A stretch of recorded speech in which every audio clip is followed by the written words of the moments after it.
I started reflecting on the different experiences and different life outcomes of the people I went to high school with.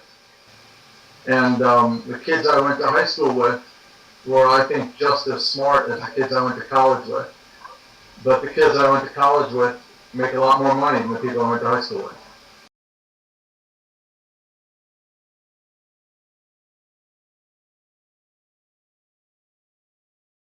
I'm very excited to start this new series as we've been having these conversations about leadership development in Africa and also how we can bring our learning from the African diaspora, for those of you who are outside of the continent, into Africa for the various issues that we want to address, whether it be social, economic, or political. We want to take a step back before going into the activity of using our businesses or using our different enterprises as a means for social change and start to really reflect or start to reflect on what is the philosophy around leadership. And a lot of you were very eager to have this conversation, so I'm excited to have the author here to share a little bit of background about himself and then also to provide further insights into the different themes that we talked about coming from the book.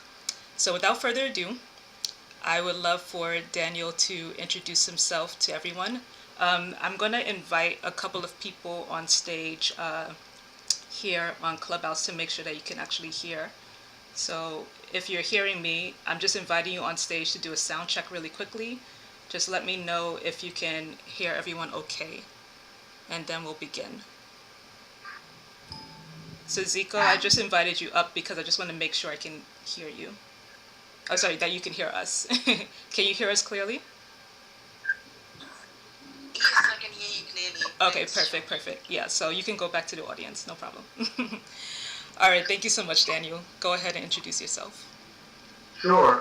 So I'm Daniel Markovits. I teach law at Yale University, but I'm here because I wrote this book on meritocracy, economic and social inequality, hierarchy, stratification, the way in which elite schooling and elite work has produced a new kind of aristocracy that excludes many people or most people in many societies around the world from meaningful access to advantage.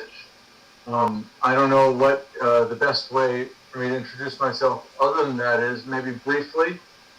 I traveled around a lot as a kid growing up. I went to a lot of different schools in a lot of different countries, mostly to the local public schools wherever I was. Although my parents were professionals, a lot of the schools I went to were not particularly fancy schools.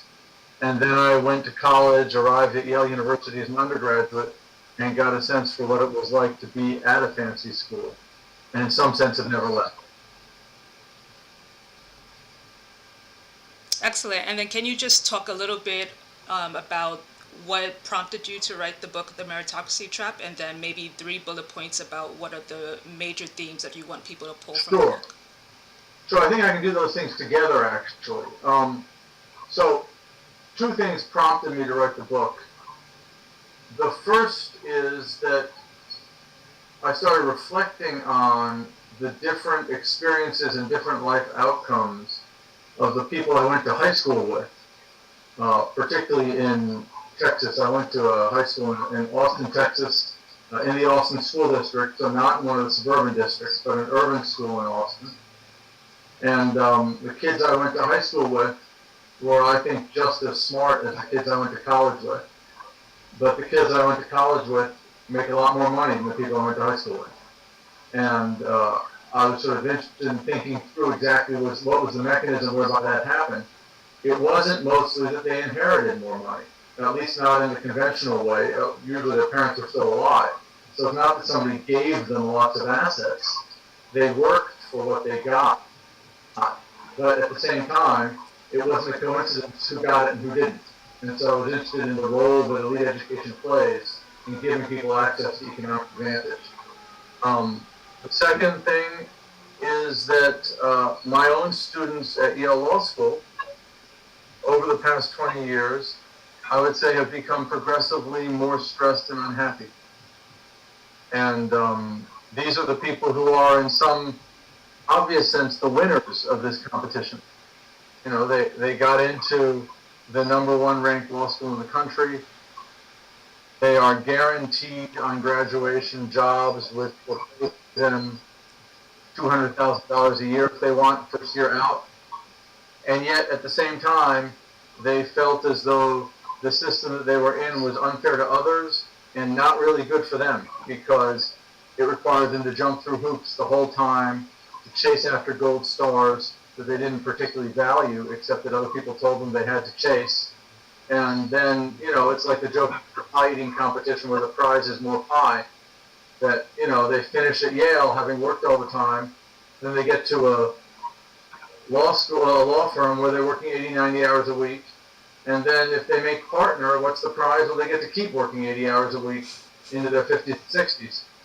And so they seem to be made miserable by the same system that was excluding the people I went to high school with. Yep.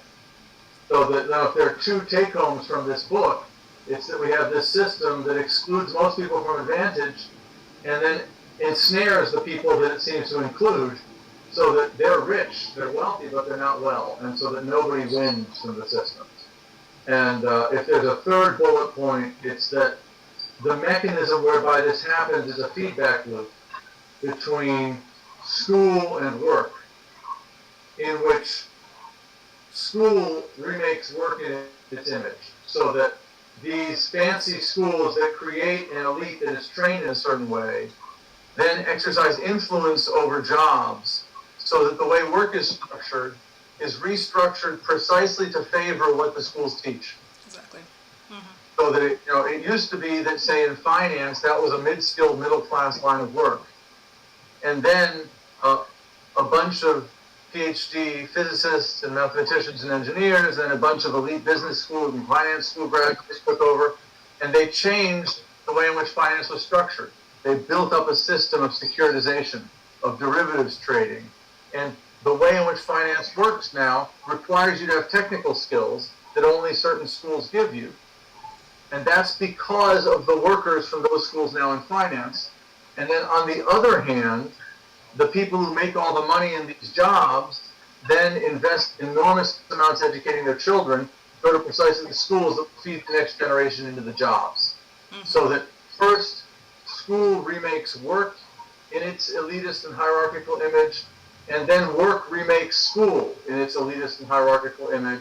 And these feedback loops cause inequality to snowball and to get bigger and bigger as it gets bigger because it has gotten bigger. And so that's, I think, the third point. So point one, this system of inequality excludes most people from advantage. Point two, this system ensnares those whom it seems to favor in a form of life that's not actually good for them as human beings. And point three, inequality at school and inequality at work feed back into each other to reinforce each other, and each makes the other worse, which is why we see inequality snowballing the way in which we have. Thank you for that. I'm multitasking, so please bear with me. So I would summarize it, if we want to make it even a little bit more succinct for people, is that it's not just a trap, but it's also this myth sometimes that especially people who buy into the American dream, and I'm mostly talking about immigrants, right? Regardless of where they're from, we're all here representing the African diaspora, right? But a lot of times America has this myth that you come here hungry, heavy laden, burdened, and you can just work yourself to the level of prosperity that you want. And it seems like the system is set up to convince us of that, but then also set up against us actually winning and actually succeeding in that endeavor. So I'll just sum it up. Let me say something. Oh, yes. Yeah, let me say one thing about exactly that point. So there are two notions here. One is meritocracy. One is equality of opportunity. And the myth is that these are the same thing. Right. And the reason why that myth is so powerful is that the systems that used to block opportunity for most people, which were inherited wealth, racism, sexism, homophobia, religious discrimination, those were anti-meritocratic systems. So you were cut out from advantage if you were of color, or if you were Muslim or Jewish. And when meritocracy came in, it opened up the elite to those groups that had traditionally been excluded. So for a while, meritocracy actually was an engine of opportunity for lots and lots of people. But then what happened was the people who won the meritocratic competition, they got really good at training their children. And if different kids get different amounts invested in their education, then because education works, even if you still have a meritocracy, it'll turn out that the meritocrats are the kids of rich parents.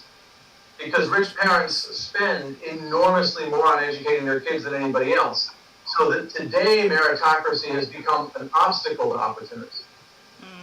Whereas it once was the driver of opportunity. Right. And we can see both things at the same time. So maybe one last concrete fact. I don't know how many of you know Cravath, Swaine and Moore. Is that a firm that means something to people? So Probably not. But so go ahead and explain. So it is like the oldest, fanciest. If you think about a traditional white Protestant law firm, it's Cravath, Swaine and Moore. They're around for 100 years. Profits per partner over $4 million. The head of Cravath, Swaine and Moore now is a Muslim woman who is, I think, the child of Pakistani immigrants. So, on the one hand, without meritocracy, there's no way that person becomes the head of Cravath, Swaine and Moore. Right? So 3 generations ago, she would not have been allowed in the building on account of her religion, on account of her immigrant status, on account of her gender, on account of her race. And today, she's allowed in the building because she's a really, really good lawyer. On the other hand, the same system that gave her this opportunity that her ancestors would never have had also means that now her kids, who probably go to a fancy school if she has kids, will have a kind of opportunity that working in middle-class kids won't have. And so both things can be true at once. It's a driver of equality and inclusion and a driver of massive exclusion. In virtue of the same thing. Right? That's the irony there. I do have a follow-up to that, but I want to make sure that we get to everyone's poll questions. Let's get to the poll questions and then ask the audience their feedback regarding what you just shared. So if you're seeing my screen right now on the Google Meet, please go ahead and go to the menti.com website and then put in the code and you can participate along with everyone else. But let's just start, with the 4 people who have voted already. So I asked, and for those of you listening in Clubhouse, this is the question that we asked. How important was a college degree to you? And we're talking about it from a cultural perspective and also your personal perspective as well. And the 2 options were, it's the only way for me to get a job. It was important to my family, but not me. And then the third is it wasn't important, and I didn't go I didn't go to college, because we don't want to assume that everyone here actually pursued that as an option. And so far, the majority of voters said that it was the only way for them to get a job, that this was the only means basically to make sure that they were financially stable once they graduated. And I pulled some statistics to just help us to have this conversation and put it in light of the bigger picture, not just our personal selves. So one of the themes, as you already mentioned, Professor Markovits, is that there's a competition basically between those who are already in elite status and basically the rest of us, right? And then even though the system has been set up for us to graduate into that level of social status, those who have gone through the system have also gotten very good at gaming it and kind of keeping hold of their position as well competitively. So for me, I'll just talk personally for me first, and then of course I want feedback from the audience as well to see if you share the same viewpoint. But I did come from a family of college graduates. One of my parents actually went on to get a master's degree, and it's something that is pushed very heavily in my family as African immigrants, and as a means by which to demonstrate that you're going to be making your parents proud. Basically, you're going to be having a positive impact on the next generation to come.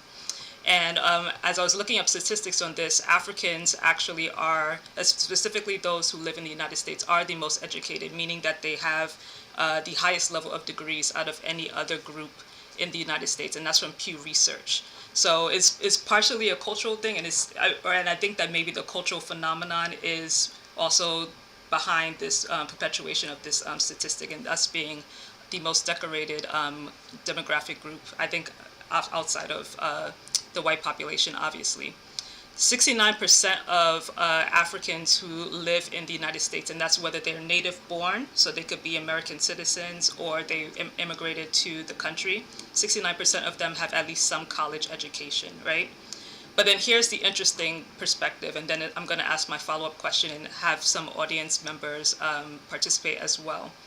So, regardless of that achievement, being one of the most educated groups, immigrant women, specifically African immigrant women, are more likely, despite their educational attainment, to live at or below the poverty level. And I believe I got those statistics either from Forbes or New York Times. I forgot to write that down. But all these resources I forgot to mention will be emailed to everyone who is part of this group, so you can look at it as well. So again, African immigrant women in the U.S., despite their education, despite whether they go to college or not, they're still more at risk to be living at or below the poverty level in the United States, right?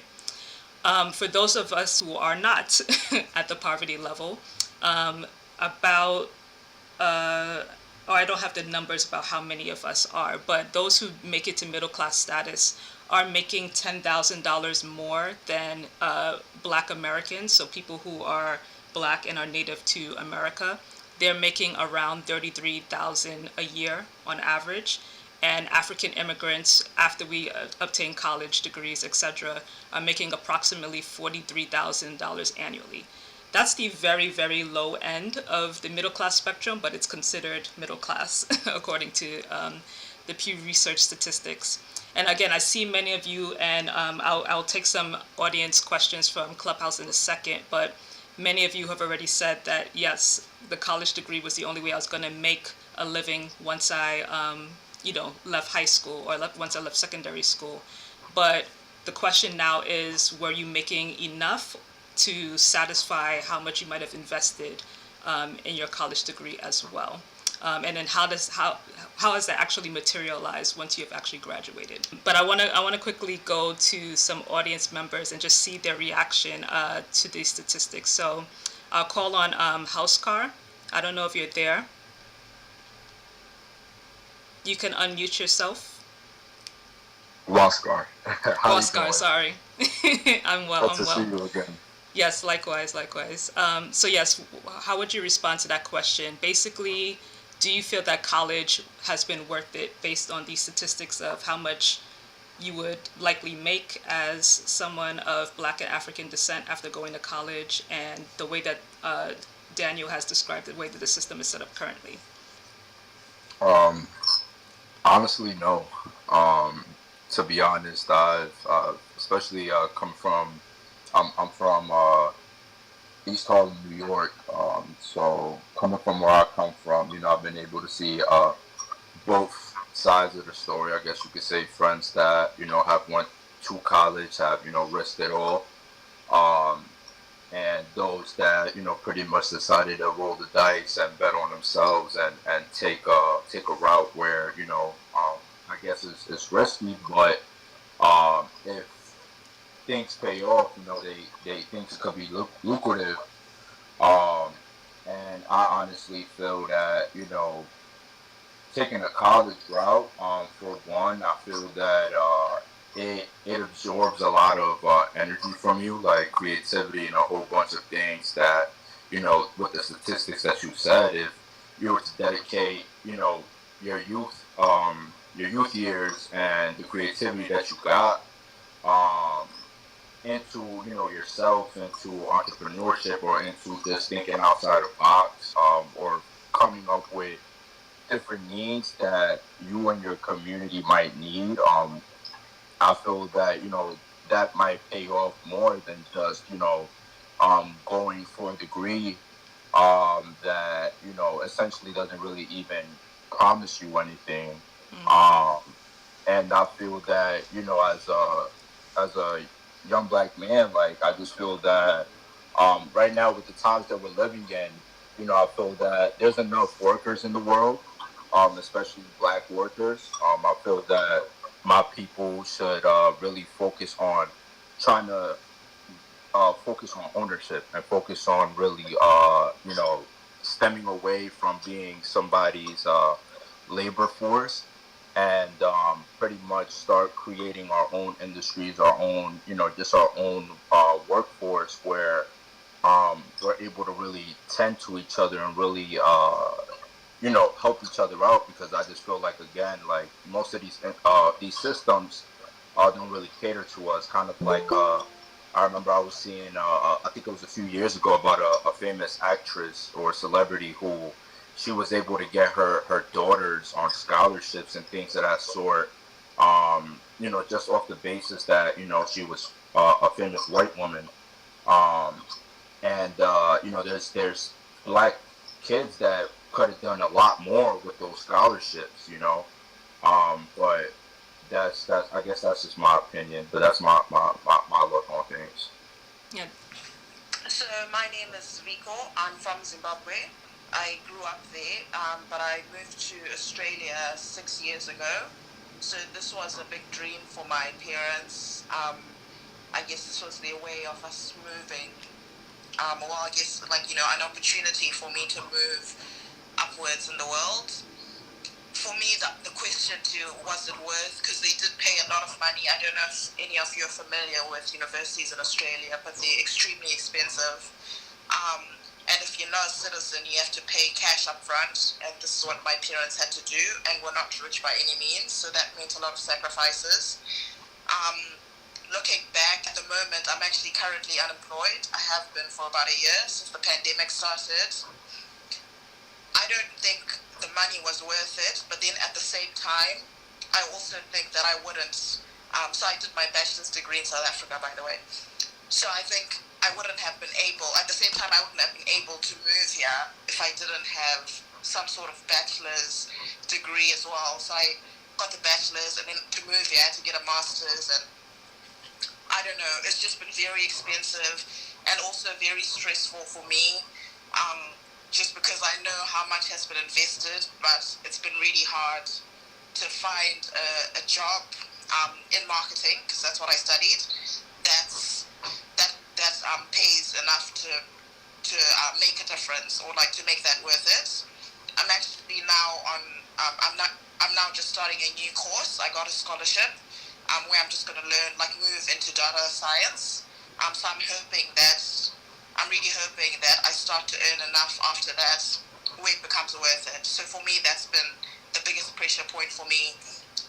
The answer for me is it's a bit of a yes and a no, which is, I guess, part of why it makes this so difficult and so frustrating.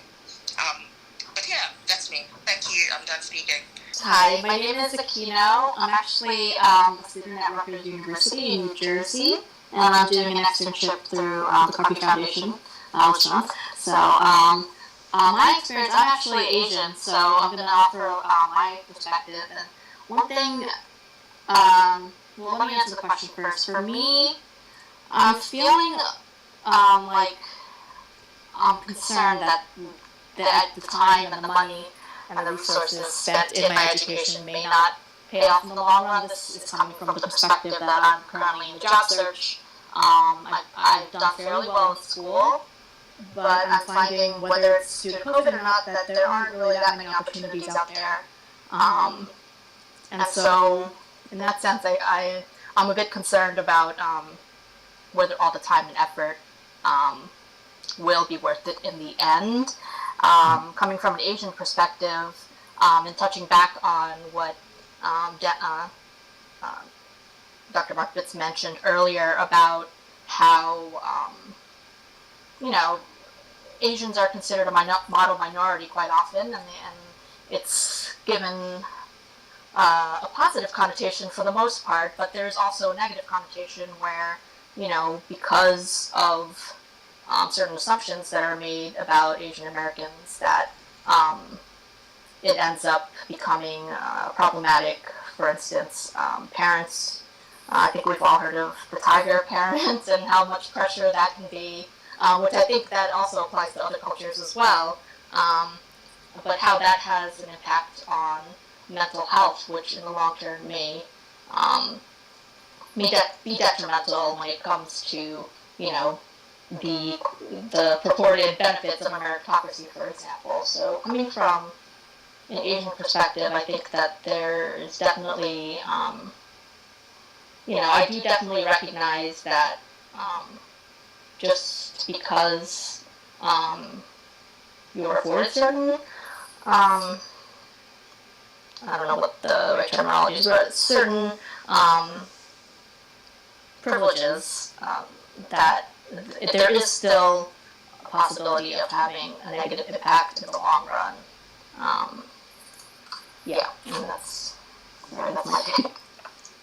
So just sort of on this point, I think that there are two things that maybe I can add, but I want to be modest in adding it because all I know about is averages, and every individual case is different. That's one point. And the second is I kind of also want to say something about the intersection between class and race here, which I think is really complicated. On the averages, what this slide shows is it shows the lifetime earnings of different groups of people by their education compared to each other. So only 1 in 75 people without a high school degree in America today will have lifetime earnings equal to the median professional school graduate. And only 1 in 40 people with a high school degree only will have lifetime earnings equal to the median professional school graduate. Or, for example, only about 1 in 6 people with a high school degree only will have lifetime earnings equal to the median BA holder. So, on the average, college education pays off. That's sort of what we know about the labor market as a whole using the data from the whole country. But, of course, the average is nobody, right? Everybody is their own individual case. And there are lots of ways in which the labor market can not pay off. And it's really complicated with respect to race in particular, because you have to overlay on top of the class and economic and education-based inequalities, lots of different forms of racial inequality, ranging from inequality in admissions to inequality in what people pay once they get to college, to inequality how people are treated in college, to inequality with how they're treated when they hit the labor market, having graduated from college. And so that's, and just to give a sense of just how sort of subtle and complicated this is, so here's something I find just sort of really interesting. There's a big move right now to get rid of alumni preferences for college admissions. So, if your parents went to a certain college, you have an easier time getting into that college. And that seems like it's unfair. And it's particularly unfair with respect to class, because it means that people whose parents aren't that rich, who didn't go to the fancy college, don't have as good a chance of getting in. But it's also the case that the moment at which this is happening is also the first moment at which there is a large cohort of people of color who are themselves alumni of these colleges. So just as you start getting black and brown people whose kids would get the advantage of the alumni preference, social reformers are saying we should get rid of the alumni preference because it's unfair. Now, that doesn't mean it's not unfair. It is unfair. It's just that you have a whole segment of the population that for generations did not get the benefit of this unfairness. And now, just as this group is starting to get the benefit of this unfairness, a bunch of other people, mostly white, are saying, hey, this is unfair. And I don't know what the right answer is, but just as an example of just how complicated and subtle these intersections can be, and how on the one hand, the data on the slide, like that's true. That's a representation of the whole economy. On the other hand, for any one of us individually, what this means for us is really complicated because our experience is filtered through all of these other peculiarities and details and ways in which we're cut and sliced up. And that can be totally different for every one of us.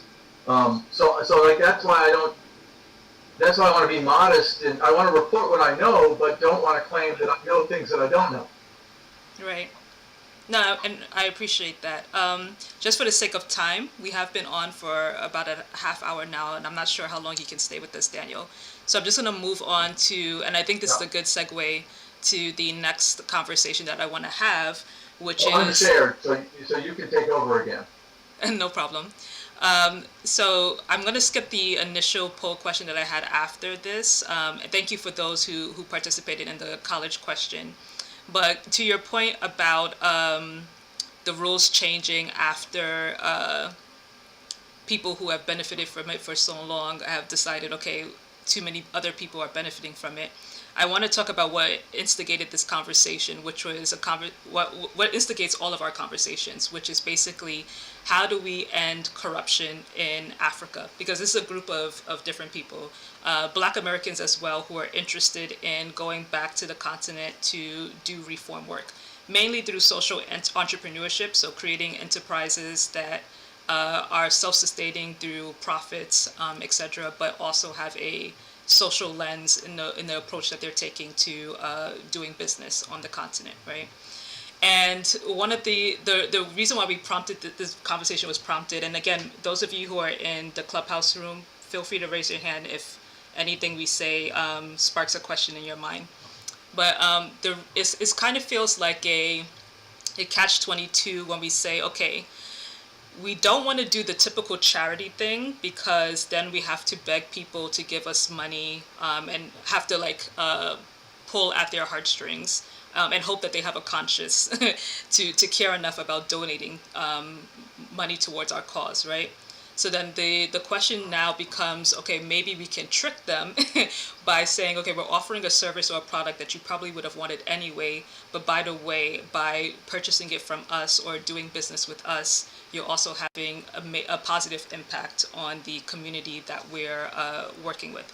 And a lot of that also involves hiring people locally on the ground in Africa to work at these institutions. So a lot of times it's not, oh, we're doing fair trade and we're making sure that the local shopkeeper has a means by which to get her products to people in America and earn way more money, right? Sometimes it's just a matter of, well, we're building a manufacturing plant and we get to hire people on the ground, and that's the social impact, right? Because these are people who otherwise wouldn't be able to access the middle class that we're trying to build in Africa. And let me just give some statistics about what that actually looks like on the continent, because there's a middle class conversation in America, and that it also involves African immigrants, but then there's a whole other conversation when it comes to being on the continent and seeing that happen. So Africa has over 50 countries, so we're not going to be able to give statistics on every single one. So I'm just going to pull the largest information from one of the largest economies on the continent, which is Nigeria, right? So Nigeria ranked #1 economy in Africa by The Economist in 2015. Right now, I think it's #2 or #3. I can't remember. The middle class at that time, so this was 5 years ago, even when it was ranked #1, the middle class was defined as people who are likely to earn at least 348 naira, which is around $2.70 a day, right? Right. So if you had a high likelihood of making that or more, then you were considered middle class, and that's, I mean, that's even in terms of living in Nigeria, that's very, very, very little, right? So to define that as middle class seems odd. In 2019, right now, half of Nigeria's population is living in poverty. 50% is living in poverty. Meanwhile, our largest export for the country is crude oil. Prices have been fluctuating, of course, but even in times where there's it's a booming market for the oil industry, that statistic has basically remained very stagnant. Like it vacillates between like 40 something and 50 something percent that are living in poverty. Um, Recently, actually, in July, the New York Times published an article about how coronavirus now is removing all the progress that we've made in excuse me, in building the African middle class, right?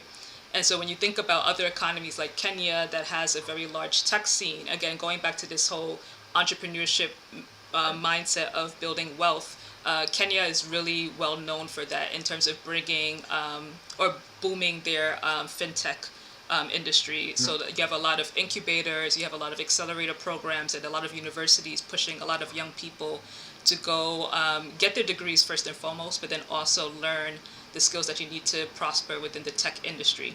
And I know that there's a point in your book where you talk about how superordinate, and I hope we get to define that, how superordinate workers sometimes create technologies that render certain jobs that go to the middle class useless or no longer necessary.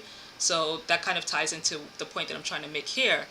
So Africa again is not even teetering on the precipice of building a large and a large enough African middle class that people who are in the poverty space or the status of living in poverty can even aspire or even know exactly how to progress to the middle class. There's no recollection or notion of what that looks like, right?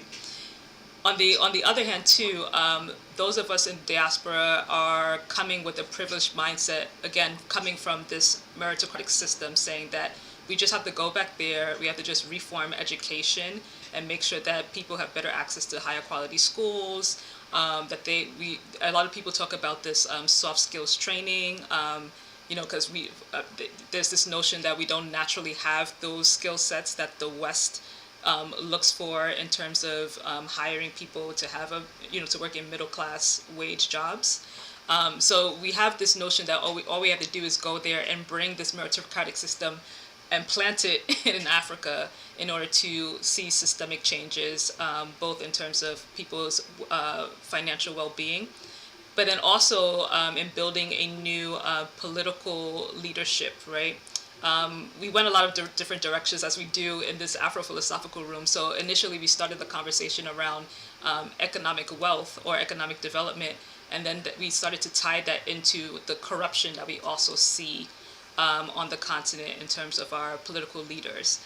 And the title of the room was actually, would wealth creation in the African continent lead to less corruption in government? And another theme outside of these superordinate workers automating a lot of the work that goes to middle class groups, I believe there was an exact quote, or I might be paraphrasing in your book, where you said meritocracy actually undermines democracy. So I share all of this information, I share all these statistics to say, or to ask the question, do you think that there is a realistic, or maybe let me rephrase it, if the quote is, if I'm quoting you correctly, if meritocracy actually undermines democracy, and also thinking about the way that superordinate workers try to maintain their position by automating and getting rid of typical middle class jobs, what hope do you think that us as members of the African diaspora can have for building a middle class in Africa? And part two to that is, would it really make a significance in changing the political systems? And you can just maybe keep it broad there, because I know that you're more familiar with the United States, but if you do have any notion about how this could play out in a region such as Africa in terms of changing political systems, I would love for you to contribute that as well. Sure. Again, first of all, let me just be clear about what I don't know. I am not a specialist at all in African economic or political organization. I have done some stuff in what sometimes called the development space. I do a lot of stuff in South America. Mm-hmm. So I have a sense for what lower income or emerging market countries can look like, but I don't know that much about Africa in particular. So let me just say that first of all. For sure. Second of all, I do think that there are two forces going on at the same time. One is that the rise of human capital, so training and skill-based forms of production initially in a country's economic development is beneficial for growth and is beneficial for good government and anti-corruption. So that, there's a traditional source in Nigeria is actually a good example of this, of the resource curse, which is that countries that are rich in natural resources don't do as well economically sometimes as countries that aren't rich in natural resources. And there are lots of reasons. One important reason is colonialism. And, the powerful countries of the world pay a lot of attention to oppressing countries that are rich in natural resources because they want the resources. But another homegrown reason is that elites get control of those resources, domestic elites, and then corrupt the political and economic system to keep on holding control of those. And as a country builds up a greater human skill-based professional middle class, that loosens the grip of kleptocratic elites on that country's internal affairs. So there is, on the one hand, a lot to be said for building up a professionalized training, education-based middle class as a way of loosening corruption. On the other hand, it's also true that if those trained workers get too trained and too privileged, they can start shifting the way in which the economy goes in their own favor. And you can see that very much. Finance is very complicated, and it's complicated in Africa. Because on the one hand, the global financial system has not been good for Africa. And it's not been good for Africa because it's been so centralized in a small number of super elite firms and places that are basically extracting wealth from the rest of the world. And they're extracting wealth from the U.S. American middle class, but they're really extracting wealth from places like Africa. On the other hand, the fintech innovation that we're seeing in Africa, which is enabling micropayments and microcredit and ways in which people who are traditionally unbanked are able to access credit markets, is also really empowering large numbers of people who can be entrepreneurial, who couldn't possibly be that without this kind of innovation. And so there's a real question of balancing those two forces against each other. One other thought, I'm really interested in what people in this conversation have to say about this, and whether you think I'm just out to lunch or not. But I think there's been an enormous, globally underappreciated African success story throughout this pandemic, which is that there have been lots of African countries whose public health response to the pandemic has been enormously more effective than the public health responses of lots of countries with much greater wealth, much more robust public health systems, including the US, but also including a place like Sweden, which just got this terribly wrong. And there are lots of reasons why African countries have done so well. Partly, I think, it's previous experience with Ebola and learning how to do this. But this was a case of extremely effective good government in Africa. And, if there is a place in which the pandemic has been less terrible than people feared, it may be Africa, where death rates are lower, transmission rates are, it's not good. And, the vaccine problem is going to be a big problem in Africa. And the COVAX facility, which I actually worked on a little bit last summer, which is better than nothing, but totally inadequate. But the public health response in Africa has been really remarkably good and much, much better than in Europe and the US. And that's something that's kind of should be celebrated and built on it, I feel like. I don't know if other people think that's not true, but that's my sense. I'll open it because I don't want to overwhelm or dominate the conversation, but let me call on someone who hasn't spoken yet. Daniel, I see you just came on camera. Would you like to respond? Hi. I'm so glad to be here. Definitely. I'm just listening and trying to catch up with the conversation. And I think from what I've heard, Africa is at a very good position to catch up with the rest of the world. Only that we need those who can accelerate the potential. And if we have people on the ground who can potentially pick up this, then we are in a good position. Yeah. Thank you, Daniel. Daniel, just to follow up on some of the things you were saying. So you feel that Africa is in a good place to catch up with the rest of the world. Do you feel that when we catch up in terms of creating more businesses, 'cause I know that we've talked a lot about your journey into entrepreneurship. Do you feel that as more and more people have the ability to create more businesses, that they can use that as, how do I describe it? They can use it as a leverage, or could they use that as an opportunity to make greater demands of their government in terms of, and I know you're in Kenya, do you feel that if we have more Africans who own their own businesses, who are building wealth through that, that they can have more power or leverage to put on their political governments to make the changes that they want to see? And you can talk from Kenya's perspective. Yes, from my analysis, what I've seen in Kenya, there are lots of people who are eager to start their own businesses. Only that the platform that they're having, they don't have the resources that are going to enable them to start these businesses. Like, they don't have enough money. Maybe their backgrounds do not allow them.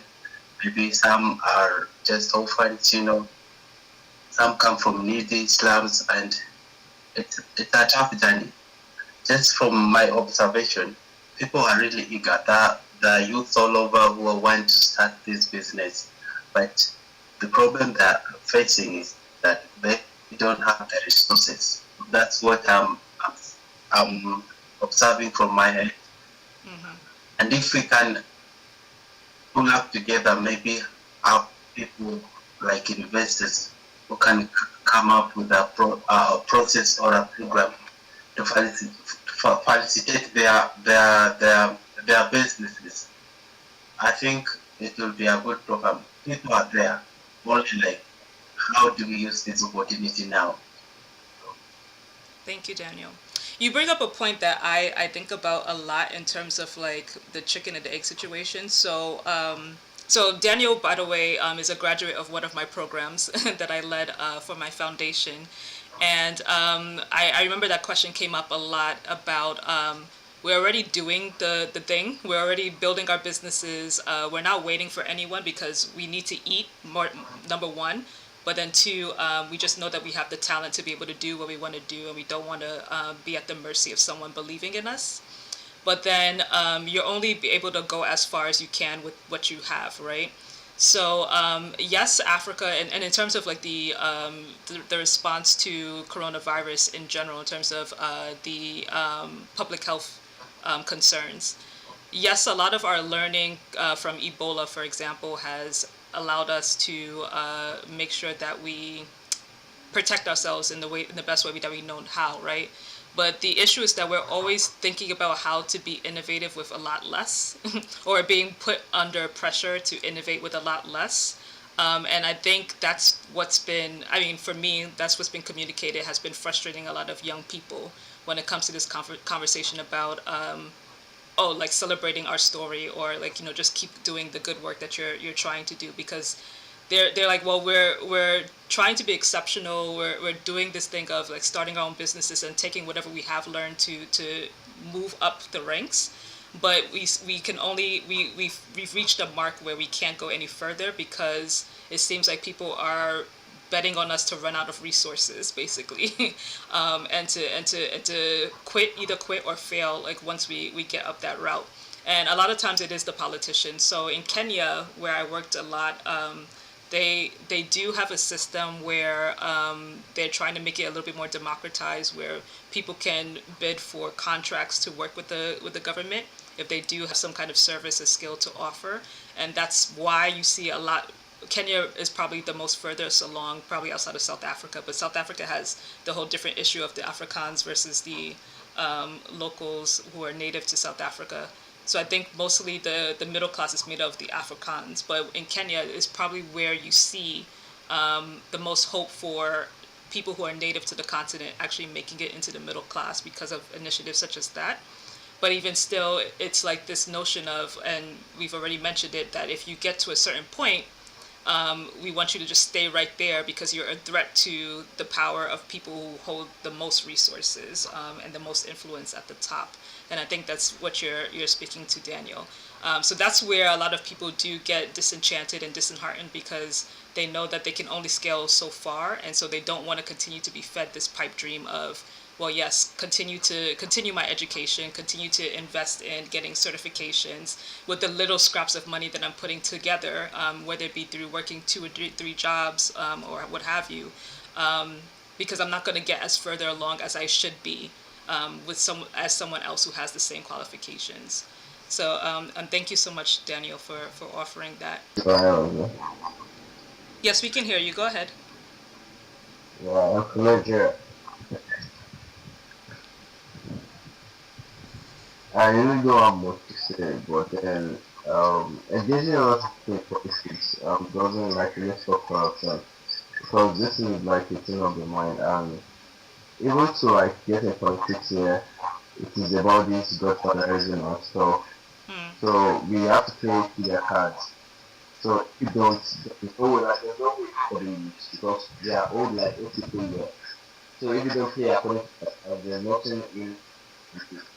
So engaging a lot of people right now, I don't think there's a way forward because you just have to do their card. There's nothing you can do. So that's what I have to say.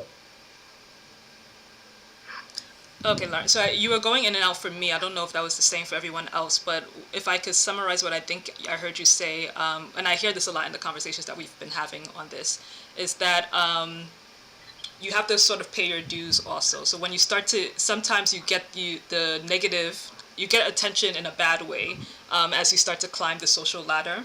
And when you get to that precipice where you're just about to become one of the ones that hold the most influence, you run into the godfathering system that's in Nigeria, where you have to start to pay bribes basically to get into certain circles or to get into certain spaces to really make the change or the influence that you want to see. And that's an issue that we see with especially Africans who are not born in Africa coming to the continent to try to do this work and start businesses. They feel like, oh, I just have to come, right? They think that it's a very straight and narrow path to building those social enterprises, again, that we were talking about and having a positive influence. But when people see that you're coming with this gumption and also a bit of more capital than the average person, then they start to exploit you by saying, okay, you need to pay a bribe in order to get access to this person or that person, or if you want us to honor that contract, you still have to give us a kickback, as well, right? Or do something that's normally not part of the plan, and that further feeds into the system of corruption, right? So it's like in order to do good, you still have to feed into some level of corruption. So it's not totally like your hands are clean. Is that what you're mentioning, Laurie? Yes, that Yeah. is it. Yep. No, that's totally fair. Can I ask Yeah. Go ahead. just a question about this? So, one way to think about the sort of problem is to look at the success stories and see if there's something that's replicable. So, like a country like Botswana, Mm. which was incredibly poor 50, 60 years ago, now has GDP per capita higher than Poland. What worked there? And is that something that can be generalized? Do people have a sense for what made, because Botswana was not massively resource rich. Yeah. What made it do so well? I want to call on Vico for this. Vico, did you hear that question? I'm sorry, can you repeat the question? Sure. She's asking if you can repeat the question. Sure. Just if we want to understand what the way is to solve some of the problems that are being discussed, maybe we should look at places in Africa that have done a really good job at it. And my sense is that Botswana is an example of this, of a country that, in 1960 was poorer than Zimbabwe, poorer than South Africa, poorer than Zambia, now is richer than all of those countries. is richer than Poland, is richer than Chile, and has done this, my sense is by good policy, good planning, but I don't know enough of the details to know whether that's right and whether that's something that other countries in Africa or that entrepreneurs coming to Africa could learn from or could try to imitate or generalize.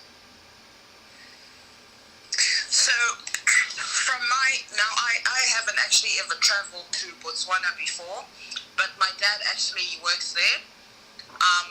And from my understanding of how he's explained it to me, after their independence, the leaders that they had, so the indigenous leaders that they had after they got their independence, they were more focused, I guess, on using their, they don't have as many resources as countries like Nigeria, but the resources that they do have, they were focused on using those to advance the indigenous people in Botswana and to also try and cut out as corruption. So they were very lucky in that the leaders that they've had so far after independence have been very focused on moving the country forward and not having, what they call the resource curse that you were mentioning earlier.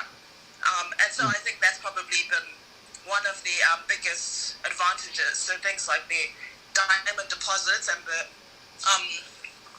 natural land, with the safaris and things like that, that's all been used to advance the locals. And I think it was all about leadership, basically, after independence, which is where Zimbabwe failed spectacularly. And I think that's probably what's made the biggest difference, at least according to my dad, who works there and is part of the has worked in SADC for quite a while. But that's like the chicken and the egg thing again, right? Because she said they had the right leadership in place upon independence, right? So one of the things that I'm Nigerian, and one of the things that us Nigerians talk about a lot is that there's just no vision, and it's like that's why the people perish, because unfortunately we've been cursed from the beginning with leaders that have been for the most part self-centered.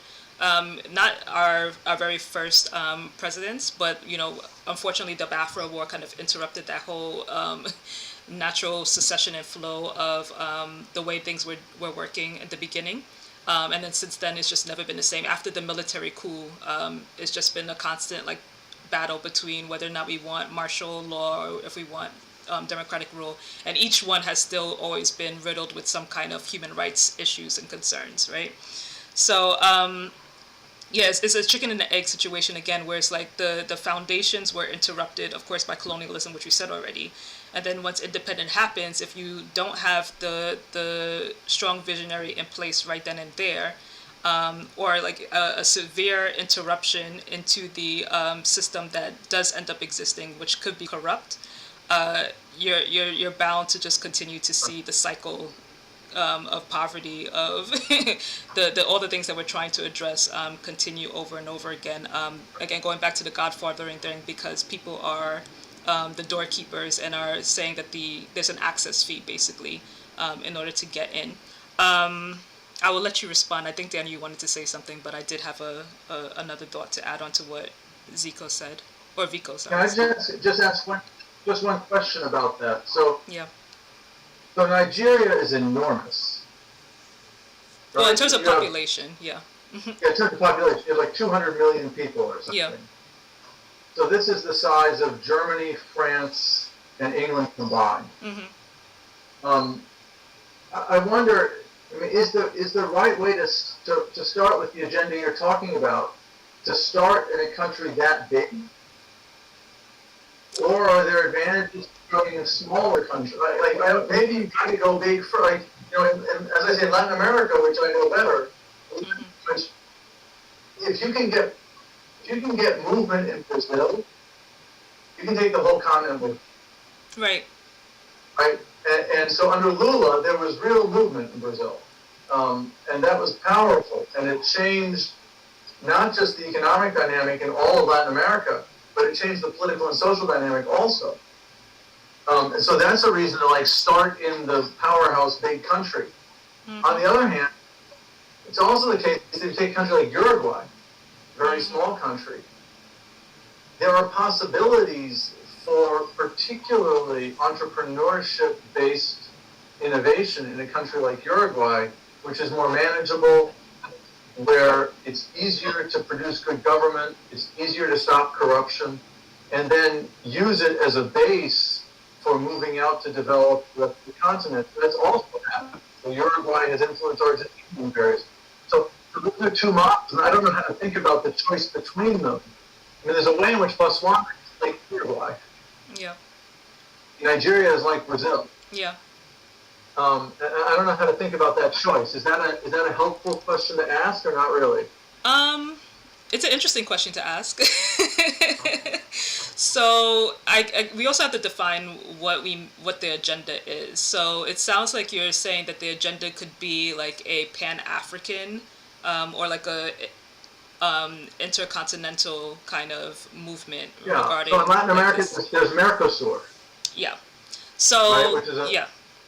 That's a great question, and this is something that we too, and again, anyone in the audience, please feel free. I don't want to dominate the conversation. Feel free to piggyback, but this is a conversation that we bring up a lot when we're talking about this, whether we move as a unit or maybe everyone just do their individual thing in their countries and see what works for them, because every country has its own like unique history regarding what's going on internally that's causing a lot of the issues that we're concerned about, versus trying to like make it more complicated by including others in the mix or in the fold. So we have sort of a intercontinental solution that's being experimented with right now, which is the Africa Free Continental Trade Agreement. The interesting thing about that agreement, so let me back up a bit and define what it is, especially for those who are not familiar with it. So the Africa Free Continental Trade Agreement is supposed to be like the European Union, but for Africa, essentially. And it's being slowly rolled out as a means by which that African countries can facilitate cheaper and much more efficient trade between each other, rather than always needing to export or do business with countries that are outside of our continent.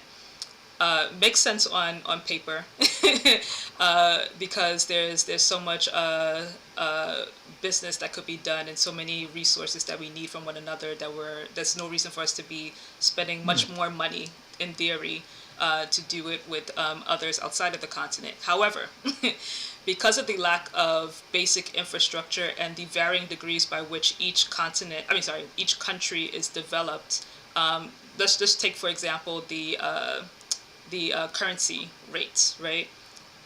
Nigeria's currency rate has been fluctuating like crazy. It's been vacillating back and forth, especially this past year, but at least for the past 3 years, on a ridiculous level. I can't even tell you right now where we're at. I think we're like almost in the 400s probably in terms of naira to the dollar. Then you have the issue with the francophone countries, which traditionally have a bit more stability, right? But the reason why is because they have this neo-colonial relationship still with France, where a lot of they can't print money unless they go through this whole system of requesting permission from central banks in France, right? So and then that's just one issue, and then we also have the issue of intellectual property law. We have the issue of whether or not every country is really going to honor the reduced rates or the deals that have been brokered regarding tariffs when you're trading between different borders. How do you know whether or not this is a product that qualifies as being duty-free or tariff-free according to the agreement? Do we have enough staff on the ground at each border to assess that, or just what's the system for tracking all of that?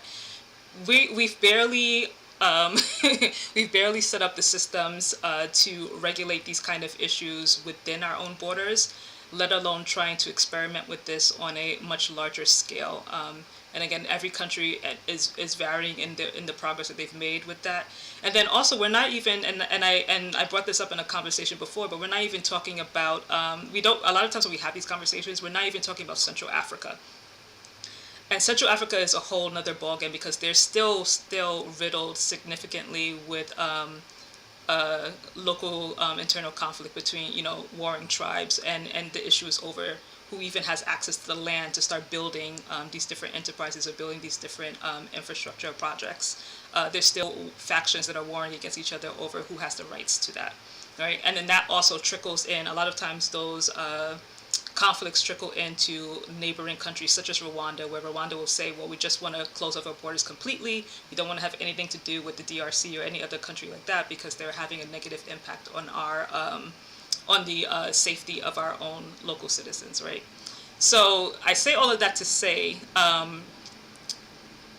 there are some people who are defining the agenda as let's do this as a whole unit and move forward. But I think there's enough lessons learned, at least in my opinion. Someone please tell me if you have a different opinion, because I don't want to seem like a Debbie Downer when it comes to the Africa's Free Continental Agreement. But I think we're putting the cart before the horse, just for the sake of showing that we're trying to do something, right? Which has been extremely frustrating for me. I'll speak for myself. So then that's one agenda. But I think for the most part right now, a lot of us are just trying to learn from each other's different points of view, because again, we have people representing different countries, and each country has different histories about why things are the way that they are. So like Zico has been sharing, we're just trying to better understand what is going on locally, and kind of see if us as a diaspora, because as a diaspora we are one unit. We identify all as people who are first generation outside of the continent, and so we're kind of like a unit without a true nation.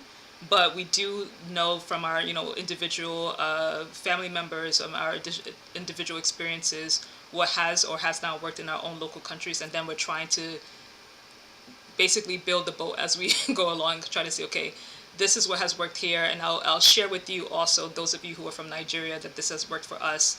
Maybe you can figure out how to do it over there, but there's not one country per se that's trying to lead the charge and say that if we do it really well here, then you have to do this exact same thing over there. We're taking bits and pieces of scrap metal from everyone, and trying to see what we can build. And this is part of the reason why we're having this conversation. We call it Afro-philosophical because it's all theoretical until it's actually done, right? We're trying to have these conversations and bring in experts and really wrestle with these texts and these theories in order to decide what is really the best way to go. And so my long story short answer to your question is each of us are defining the agenda differently, and it is dictating whether or not we are pessimistic or optimistic about which direction we're going to go.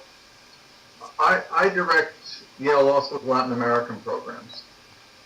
And one thing that we have done is we've created a network of lawyers, government officials, legal and election folks who are committed to democracy, human rights, the rule of law, economic development. And that network has become really pretty strong over the past 25 years. And one thing it's done, this was triggered by the last thing you said about different countries going their own way or trying to get a pan-continental response. What networks like the one I sort of now facilitate, don't really direct anymore because it's become so big and powerful that it's not for me to direct, it's like an in-between, right? It's not actually a formal continent-wide form of organization, but it is a group of people who are committed to bridging their national divides, learning best practices from each other, working together with lots of South-South cooperation, none of which existed 35 years ago. Like when we started doing this thing, the Argentines and the Chileans would not sit at the same table. Right? And now they're constantly in each other's universities, in each other's NGOs, working together, developing initiatives. It's not continent-wide governance because it's got no authority structure. But it is continent-wide, bottom-up civil society development facilitated by, and the awkward part is, in the early years, there's a little bit of neo-colonialism here, because it was like, Yale Law School comes in and organizes this. And like, who the hell is Yale Law School? Why does anybody care about us? But now that it's really built itself up and is significantly independent of Yale Law School, it's this powerful continent-wide organization of people who support each other's careers, who support each other's projects, who share, anyway, I don't know how much, in some sense that's what you're doing right now across Africa, right? And I don't know, I have thoughts about what the best practices are for facilitating a network like that. But it may be that they all already exist across Africa and there's nothing for me to add. But that was something that was triggered by what you said.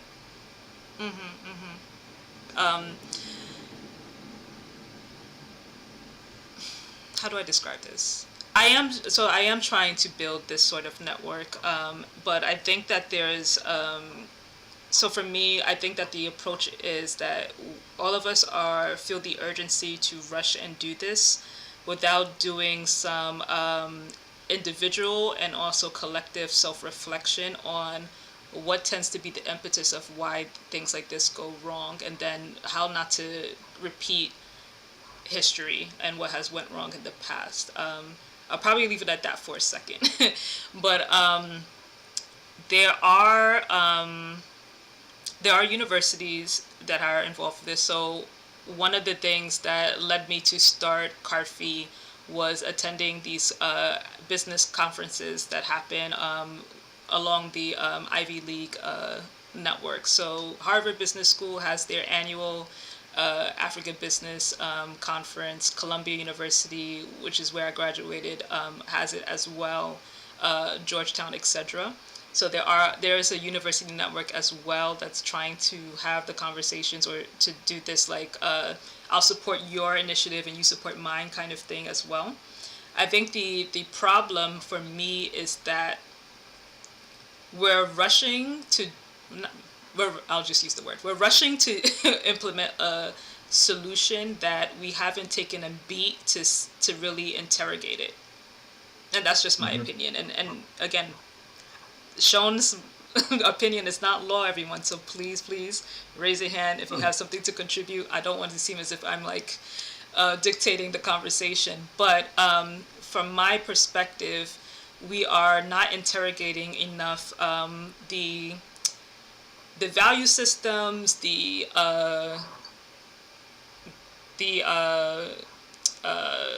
strategic approaches that we're selecting.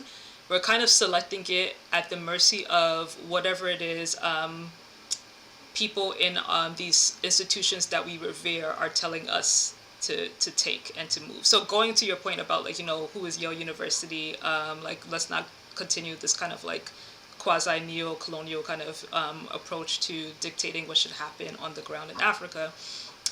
We kind of do it by proxy in a lot, or that's how I feel. This is my opinion. We do it by proxy in a lot of these universities where we do have these African-led groups within the Ivy League or Ivy Tower, institute kind of Ivy Tower-like institutions where we're having these conversations. But for me, for example, I started CARFI and said, yeah, social entrepreneurship, because I was going to all these different conferences that talked about entrepreneurship. Social entrepreneurship is the way. That's the only way that they're really going to listen to us, because we've tried protesting, we've tried, petitions or other kind of local political actions, and that's either led to a massacre, and we saw it kind of recently with Nigeria, with the Lekki Toll massacre that happened.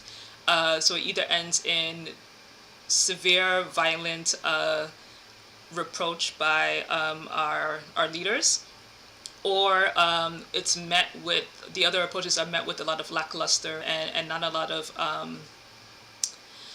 not enough of the effort that it would take to actually see those things through and to see it actually be successful. But everybody wants to make money, right? So that's a win-win situation is what I bought into, that money is the greatest incentive. Like, people are hungry, people are struggling, people are homeless. And maybe if we tell them or we sell them this notion that, okay, we just need to start finding out where the next best money making machine is in our industries, and just make sure that we have a conscience behind it, then we can surely see these things move forward. And I kind of feel like I'm repeating myself. So just to kind of like go back to the question that you're asking is that these systems do exist, and yes, I am trying to build it myself as well. And I think the way that I'm trying to change it is that I want us to make sure that we really have a clear understanding as to why we believe that this is the best solution. Not, I don't think any solution is foolproof, right? So, and I do think that we're going to have a combination of multiple angles, not just the social entrepreneurship route for making sure that we see a more permanent change that we want to see across the continent. And I do think that part of that permanent change does involve severe, I don't know how else to describe it without sounding too radical, but severe political strategies as well. I'll just leave it at that. But because I think what's happening right now is that people are trying to find the most passive, easy way out solution to creating this ideal world that we want to see in Africa. And anytime there's any kind of significant pushback, either you get your job is threatened or your life is threatened, we start to pull back and say, okay, maybe we don't move forward with it. And so what I'm trying to do with this group that I'm creating is to check in with our mindset in terms of like going into this work, and again, like I said, do the interrogation and ask ourselves, okay, we're proposing these solutions.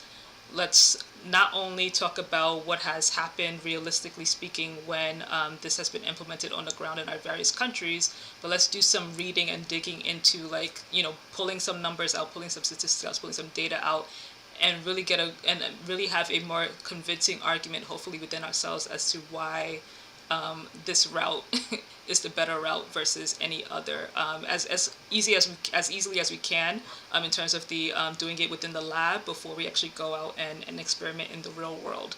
I for the sake of not rambling, I'm going to stop there. But I guess like the short answer to your question is yes, these things do exist, and a lot of these conversations are happening on Clubhouse as well. We're not the only ones who are having these conversations on different social media platforms. It's just that I feel, personally speaking, that a lot of times we are perpetuating and talking around in circular conversations about issues without really interrogating it and asking ourselves why we are so adamant about pushing this as the solution, even though we haven't seen us go as far along with these solutions as we probably would have hoped to see, and haven't seen any real proofs of concept or significant proofs of concept, including in the social entrepreneurship route. And now, because no one is raising their hand, you're just going to hear me rant. So, Can I say two things to that? Yeah. So like the way in which the Latin American network that I'm involved with deals with some of the questions and problems that you're describing, Yes. I'd say there are two parts of it. Part one, we have an annual conference of the whole network, Yep. at which people give and criticize each other's discussion papers and talk about what's important to them, and then subject it to critical analysis from everybody else. And we have a very wide ideological range, so that we have, neoliberal economic types, Right. and then we have from Cuba, committed socialists, all in the same room, all arguing with each other. And then the other part of it is that, the one thing I can add is I can lend my reputation to the network, and so I spend time promoting the careers of everybody else in the network. Yeah. And, if you're in the network, that's because the other people in the network, they may not agree with you, but they think you're capable and honorable. And at that point, you get my full support, Yeah. even if you're doing projects that I disagree with. Oh wow. Because partly that's the idea, is that it's not for me to have a view about what the right thing to do is. Yeah.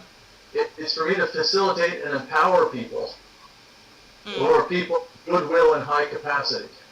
And so that's the other way in which we sort of, and I don't know if it's the right thing or the wrong thing to do, but that's how this group has responded to the difficulties that I think you correctly identify.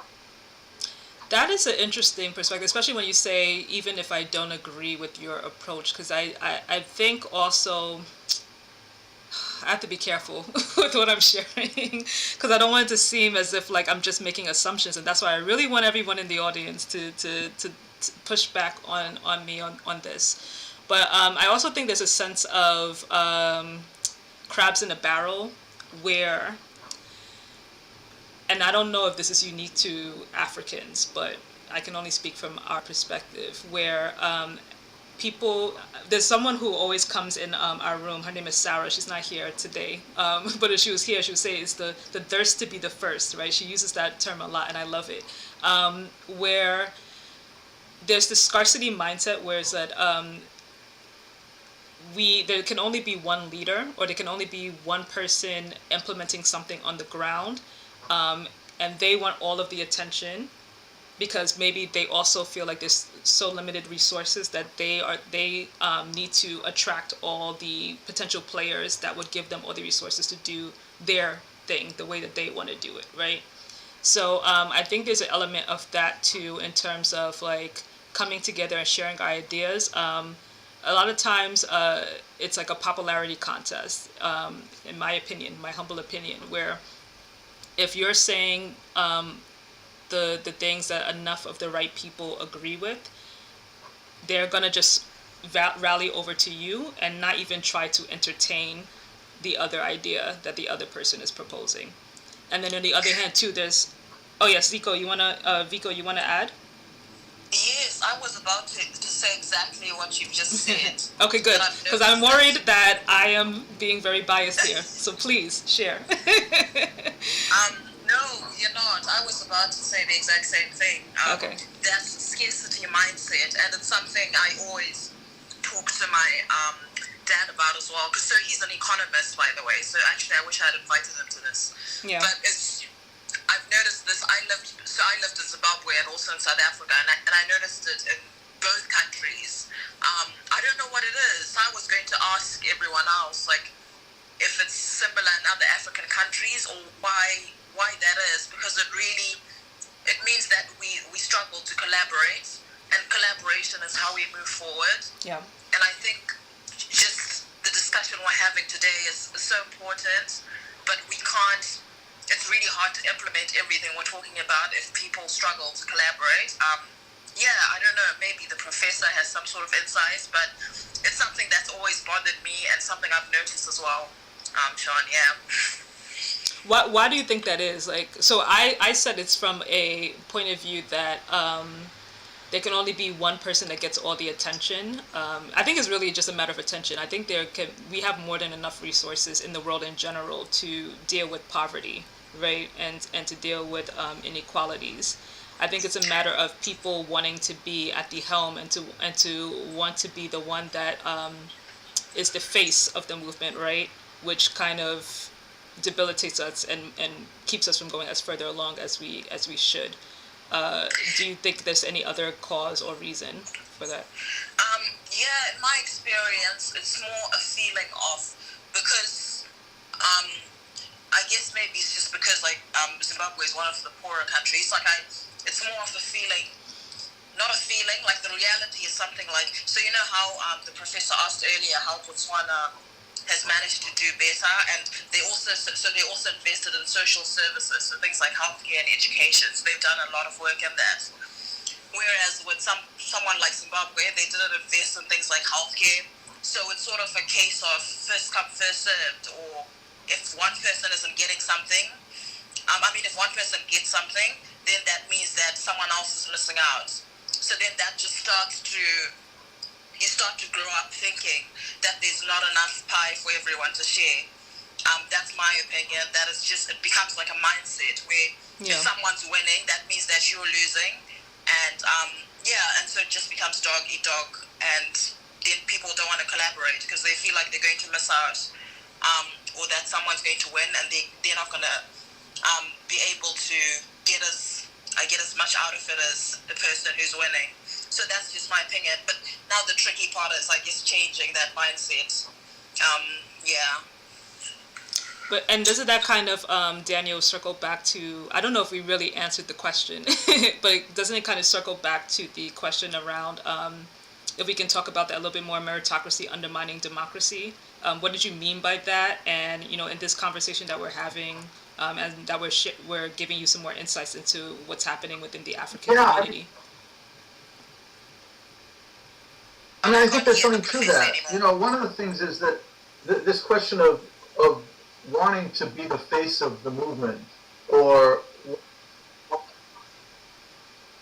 wanting to drive the agenda, those are meritocratic ideas, right? Those are ideas of wanting to accomplish something. And there's another way of being the person who facilitates a movement, which is to feel like,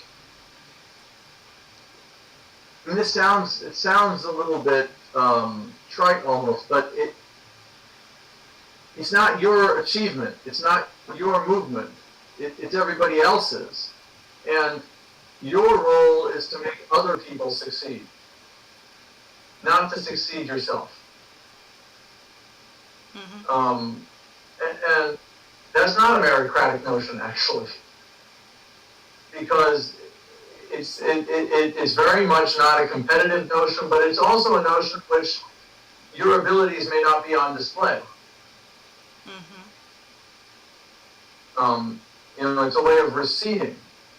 And I think that there's certain kinds, and I think this is particularly can be true in development, in community and economic development, within the U.S. domestically, but it can also be a global model in which there are certain people whose role should be never to appear to have achieved anything,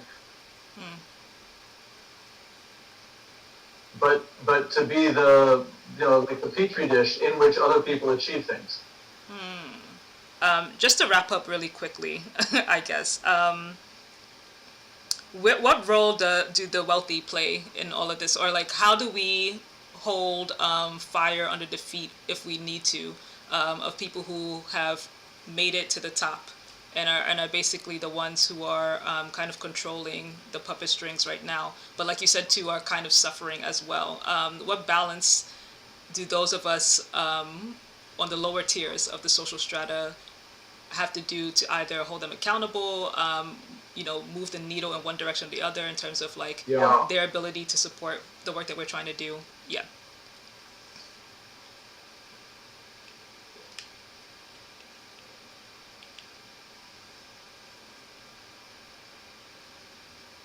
Yeah, so there are two kinds of wealthy.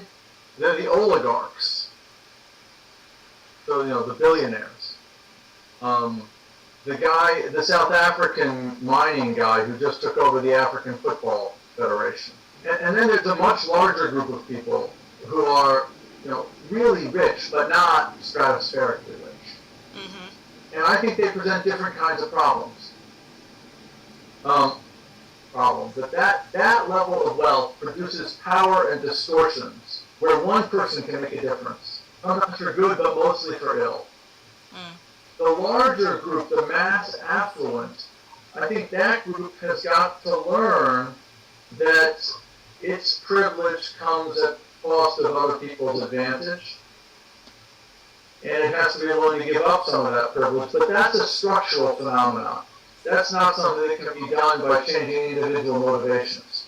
That's something that has to be done by changing the way in which education and work is distributed across the society. Sorry, I would like to raise up. Oh yes. So I agree with what my namesake has said, Daniel. And what I would like to add on the same note is that, from my perspective, what I'm seeing in Kenya is like people have created this narration, as in they overdepend on the government, the people who are at the top, and forgetting themselves. So you end up relying on the government, yet at times the government don't have enough resources to supply the common. We have a platform where we can have this middle class or lower class people creating their own independent resources where we can eradicate to the government, I think it will be a good platform for us to raise the economy, because you find a large chunk of those people who are still lagging behind in poverty. They they they just rely on the government, and that is what is creating us to be in this situation. I'll call it a situation, because if you can do something about it, it can change. I agree with how your perspective to enhance entrepreneurship in Africa in general, the continent of Africa. So there is a big chunk of us who are still lying behind, basically because we are over relying on the government. That's my point. Back to you, son. Yeah. So I found it very helpful just to, I guess, hear everyone else's opinions as well, and to hear Professor Markovits' expertise as well, and to hear different perspectives. So that's been really interesting. I guess my final question for the professor would just be, if there was one thing we could all do just to move the needle, what would be that recommendation? Thank you. I'm done speaking.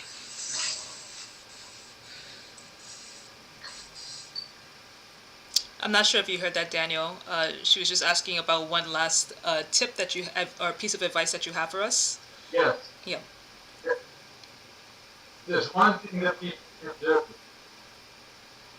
So I think I have a piece of advice is in two different directions. First of all, if you are in a decision-making position,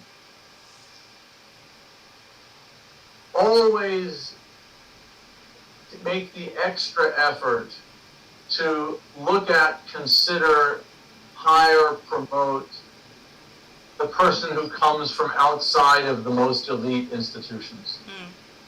Absolutely.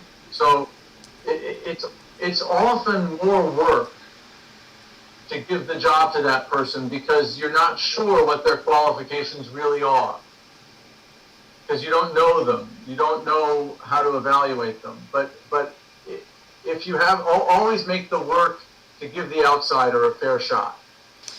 So I think also we too have to let go of this notion of people being having deficits, right?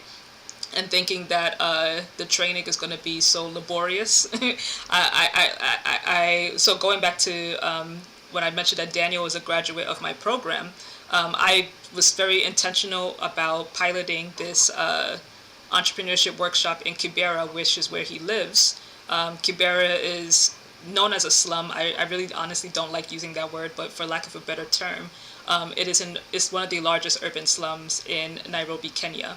When I was inviting people in my network to come and be a part of the workshop, several people said no. It took a long time before I got people to say yes.